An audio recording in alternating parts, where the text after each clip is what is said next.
77 araw bago ang eleksyon 2025, isang kandidato para sa Vice Mayor sa Maguindanao del Sur ang pinagbabaril habang nagtatalumpati. Bukod sa karahasan, binabantayan din ng COMELEC ang umano'y insidente ng vote buying.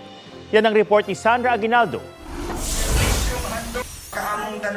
Sa gitna ng talumpati ni Vice Mayor Omar Samama ng Datupiyang Maguindanao del Sur, umalingaw-ngaw ang putok ng baril.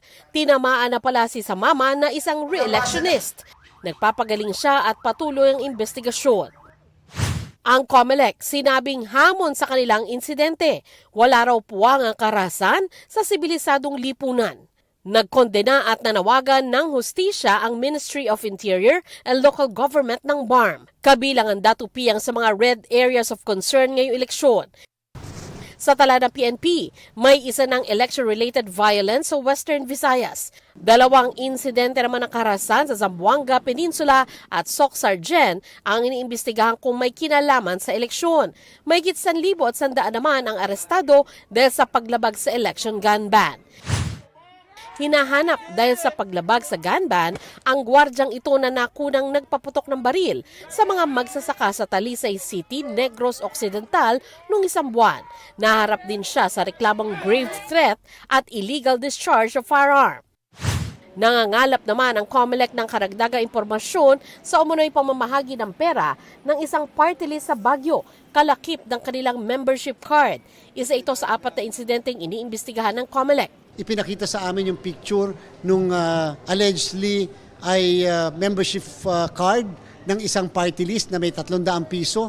Pero alam niyo po kasi, yun lang po yun eh. Wala man lang kaakibat na testimonya o nagsasalitang o nagsabi na isang tao na siya yung nabigyan nun. We need other evidence.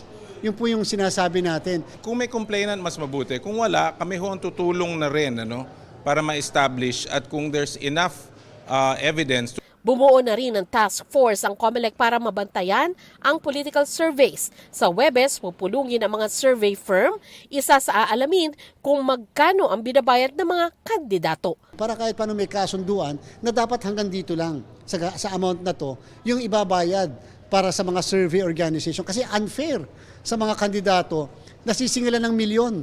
Paano sila makakabayad? At saka sosobra naman yon sa Statement of Contribution and Expenditure. Sandra Aguinaldo, nagbabalita para sa GMA Integrated News. Huwag magpahuli sa mga balitang dapat niyong malaman. Mag-subscribe na sa GMA Integrated News sa YouTube.